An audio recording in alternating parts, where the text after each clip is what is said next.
사랑하는 성도 여러분, 편안하시지요? 코로나 사태로 인해서 마음이 많이 무겁습니다. 길어질 거라고 하는 예측을 하면서 우리 성도님들이 신앙생활에 있어서의 어떻게 신앙생활을 하고 계시고 또 믿음의 생활을 어떻게 하시는가 좀 많이 궁금하고요. 그래서 3040의 젊은 집사님들과 만남을 가지면서 좀 이야기를 좀 나누기도 했습니다. 영상 예배와 현장 예배를 동시에 지금 하고 있잖아요. 우리 교인들 가운데는 3월부터 시작했으니까 3, 4, 5, 6, 그 다음에 7월 지금 중순이고 4달 반 동안 교회에 나오지 못하시고 영상 예배만 드리는 분들이 굉장히 많으세요. 우리 젊은 집사님과 대화를 나누면서 영상 예배를 드릴 때에 어떠했습니까? 이런 이야기를 나누니까 의외로 신앙의 침체를 경험하게 됩니다. 이런 이야기들을 많이 해요.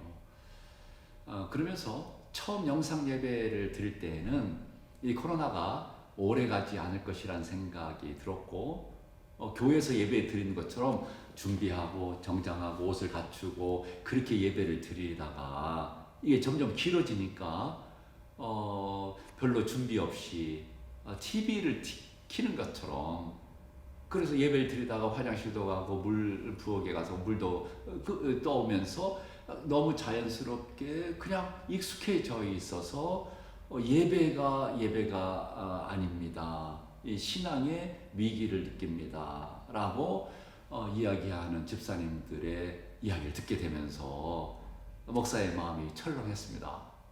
이 어찌하면 좋을까 이런 생각을 해보면서 제가 젊은 집사님과 대화를 하는 가운데에 3가지로 이제 요즘 상황들을 이렇게 정리가 되겠더라고요.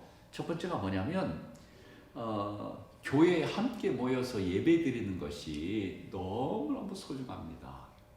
물론 어쩔 수 없이 영상 예배로 드리기도 합니다만은, 그런데 교회에 나와서 예배 드리는 것과 영상 예배하고 많이 다릅니다. 그러면서 교회에서 우리 믿음의 식구들, 믿음의 형제 자매들과 함께 예배 드리는 것의 소중함, 그러니까 하나님의 전에 준비하고 나온다, 하나님 앞에 나온다 라고 하는 그 의미가 얼마나 소중한가, 이것을 우리 집사님들이 이야기하는 거죠. 마음가짐부터가 다르다 이런 거죠. 두 번째는 함께 사역함에 대한 소중함을 이야기를 하더라고요. 큰 것은 아니지만 작은 일이라도 교회의 한 지체로서 함께 봉사하고 섬기고 이렇게 해왔는데 그것에 대한 섬김과 봉사가 없다 보니까 이게 너무너무 힘들어지고 있다 하는 그런 이야기를 하는 거죠. 하나님 나라 확장을 위해서 뭔가 작은 거라도 봉사하고 충성하고 싶은데 그렇게 하지 못하는 현실이, 그래서 사역에 대한 소중함, 이것을 이야기를 하고요. 또 하나는 본인 개인 경건 생활에도 심하게 영향을 받더라 하는 이야기예요. 그러니까 함께 예배 드리고 뭐 이렇게 하면서 뭐 신앙이 유지되지만, 그런데 이렇게 코로나 상태에서 나 혼자 예배를 드리고 나의 신앙은 내가 지킨다라고 생각을 했는데 이게 무너지는 거예요. 그러니까 믿음의 형제들이 함께 모이지 못하고 나 혼자 내 신앙을 지킨다라고 하는 것조차도 이게 어려워지는구나, 이런 것을 느꼈다는 겁니다. 무슨 말이냐면 우리가 한 지체라는 거죠. 제가 자주 이야기하는 것 가운데 하나가 장작불 이야기를 하는데, 장작불이 활활 타오릅니다. 근데 하나의 나무만 있으면 안 되는 거죠. 여러 개가 겹쳐가지고 활활 타오릅니다. 그런데 이 장작을 하나를 꺼내 놓으면 금방 식더라고요. 그래서 혼자의 경건 생활, 혼자의 믿음 생활을 잘할 것 같지만 믿음의 형제자매들이 얼마나 소중한가를 또 한번 느끼게 되었다. 그래서 우리가 함께 모여서 예배드리고 형제 자매의 사랑을 함께 나누고 함께 봉사하는 이런 일이 속히 왔으면 좋겠다. 어쩔 수 없이 예를 들어 아파가지고 병원에 있으면서 이 병상에서의 영상 예배를 드리는 거 뭐 그럴 수도 있지요. 그런데 지금 상황에서 어렵지만 이게 함께 나와서 예배 드리는 것이 그립고 또 그렇게 하면 얼마나 좋을까 이런 생각을 해 봅니다. 이 코로나 바이러스라고 하는 것이 두렵지요. 누구도 피해갈 수 없습니다. 그러니까 감염해서 자유로울 수 없다는 이야기죠. 그러니까 누가 감염되어도 그 사람을 정죄해서는 안 된다는 생각이 좀 들어요. 왜냐하면 목사인 저조차도 자유로울 수 없으니까. 그래서 항상 조심하고 또 기도하고 뭐 이렇게 살아가고 있잖아요. 주일 설교에서도 제가 말씀드렸듯이 7월 10일부터 시행된 교회 방역 강화 조치로 인해서 교회가 굉장히 위축되고 있어요.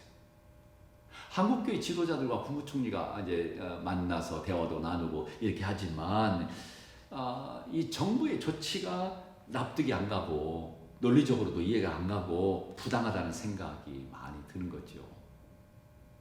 소그룹 모임을 전면 금지한다. 이게 행정명령이잖아요. 그러니까 기도회라든가 성경 공부라든가 구역 모임이라든가 찬양대 연습이라든가 이런 것들을 금한다는 겁니다. 교회 안에서 소그룹을 하지 말아라. 그러면 신문의 기사의 그 논리대로 말하자면 이런 거예요. 교회에서 모임을 갖지 말라고 하면 그러면 교회 근처 가까운 곳에서 나가서 모임을 가지면 되겠네? 그게 안 된다는 거예요. 교회 안에서 모임을 갖지 말고 교인들은 밖에 나가서도 모임을 갖지 말아라. 그것도 안 된다. 벌금을 내야 된다.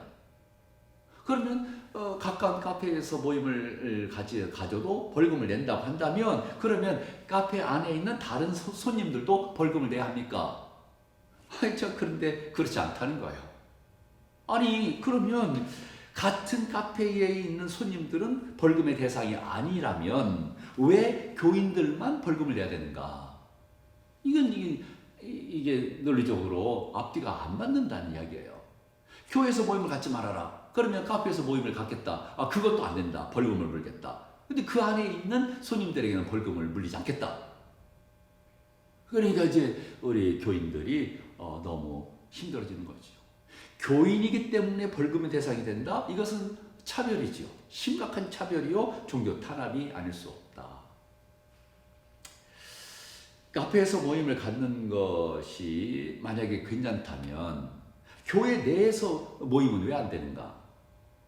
그러니까 그래서 교회 안에서 방역을 철저하게 우리가 하고 있는데 교회 안에서 방역을 철저히 해도 안 된다면 그 모임이 안 된다면 이런 조치는 문제가 있지 않느냐? 이런 거죠. 식사에 관해서도 이런 겁니다. 정부 지침은 교회 식당에서 식사를 하지 말라는 거예요. 식사를 제공하지 말아라. 우리 교회도 이제 그렇게 안 합니다만은 그러면 똑같은 원리로 우리 교인들이 교회 밖에 근처 식당에서 식사를 하면 안 됩니까? 안 된대요. 벌금을 내야 된대요. 그러면 똑같은 질문이에요. 그러면 그 식당 안에서 식사하는 다른 손님들도 벌금 냅니까? 그건 또 아니라나요? 아니 교인들이 밖에 나가서 식사 모임을 가지면 벌금의 대상이고 식당 안에 있는 다른 분들에게는 벌금의 대상이 아니다. 그러면 다른 손님에게는 벌금을 부과하지 않으면서 교인들에게만 벌금을 부과한다면 이건 형평성에 또 어긋나지 않지 않느냐. 외부 식당에서 밥을 먹으면 벌금이 부과되지 많이 않는다면 교회 내에서 밥을 먹는 건 왜 부과되느냐. 교회에서 밥을 먹으면 감염이 더 확산되는가? 식당을 가봤습니다. 요즘 시대에 가급적 식당을 안 가려고 하지만 식당을 바글바글 합니다. 참 재밌는 사실은 식당에 들어갈 때 마스크를 써요. 식당 안에 들어가면 다 마스크를 벗습니다. 밥을 먹습니다. 그리고 관공서의 구내식당에서도 운영을 안 하는 것도 있지만 구내식당에서 다 마스크를 벗고 식사를 해요. 근데 왜 교회만 안 되느냐? 이런 것들을 묻고 싶습니다. 코로나 바이러스 우리가 조심해야죠. 두렵기도 해요. 그런데 이게 오래 간대요. 지금 벌써 우리가 영상 예배로 예배를 드리고 하는 것이 5개월, 금년 말, 어느 분은 내년까지 이렇게 전문가들이 다양하게 이야기를 합니다. 오래 갈 겁니다. 그러면 교회는 어떻게 해야 될 것인가? 우리가 조심을 합니다. 예배 전후로 토요일날 방역을 해요. 그리고 예배 마치고 나면 또 방역을 해요. 바이럴 체크도 해요. 마스크도 쓰고 사회적 거리두기 하고 손소독도 해요. 철저하게 해요. 그리고 예배 1시간 드리는데 이제는 이렇게 철저하게 하면서 영상 예배가 정말 하나님 앞에 영과 진리로 예배 드리기가 어려우신 분들은 함께 용기를 내어서, 이게 신앙의 용기가 아닐까요? 함께 교회 나와서 현장 예배를 드리면 어떨까? 그래도 두렵다. 그러면 일부 예배요. 7시 예배. 7시 예배는요, 우리 교회 본당에 2층은 다 비었어요. 거기에 띄엄띄엄 앉아서 예배 드리고, 그리고 빨리 집으로 돌아가시는 것도 괜찮지 않겠는가? 언제까지나 이렇게 예배를 드려야 되나? 이런 생각이 드는 거예요. 신앙의 때때로 신앙의 용기도 필요합니다. 바이러스라고 하는 거, 코로나 바이러스가 두렵기도 합니다. 겁도 나지요. 그런데 우리의 신앙을 생각하는 거죠. 영상 예배가 현장 예배하고 별 차이가 없다, 똑같다 하면 문제가 안 되지만, 이제 영상 예배가 길어지면서 예배가 예배답지 못하다고 한다면 이제는 결단을 해야 될 때가 되지 않았는가. 이게 하루아침에 끝날 것은 아니기 때문에 담임 목사로서 우리 성도님들의 신앙 때문에 신앙의 침체가 올까봐 걱정이 되고, 주일날 이른 예배, 7시 예배라도 다 준비하고 철저하게 가서 예배를 드리면 어떨까, 이렇게 생각을 합니다. 우리 교회가 정부의 지침에 따라서 여러 가지 철저하게 하고 있죠. 그러면서 개인적으로 조심하면서 함께 기도하며 하나님을 향한 믿음이 흔들리지 않았으면 좋겠다 생각을 하면서, 제가 하박국 선지자의 글 한 절을 읽으려고 합니다. 하박국 3장 2절인데, 여호와여, 내가 주께 대한 소문을 듣고 놀랐나이다. 여호와여, 주는 주의 일을 이 수년 내에 부응하게 없소서. 이 수년 내에 나타내옵소서. 진노 중에라도 긍휼을 잊지 마옵소서. 우리의 기도입니다. 하나님, 긍휼을 잊지 말아 주시고 우리 하나님께서 역사하여 주옵소서. 우리 성도님들 함께 열심히 기도했으면 좋겠습니다. 주님 안에서 늘 평강하세요. 기도하겠습니다. 하나님 아버지, 코로나 바이러스로 인하여 많이 힘들고 어려운 상황이지만 믿음 흔들리지 아니하도록 주여 도와주시옵소서. 전능하신 서로 붙잡아 주시고 예배가 회복되기를 원합니다. 하나님 앞에 예배드리는 것이 함께 믿음의 식구들과 더불어 예배드리는 것이 얼마나 소중한가를 깨달으면서 함께 나와 예배드리고, 그리고 신앙을 회복하고 예배를 회복하는 우리 믿음의 사람들 되게 하여 주옵시고 우리의 삶을 지켜 보호하여 주시옵소서. 감사합니다. 예수님의 이름으로 기도합니다. 아멘.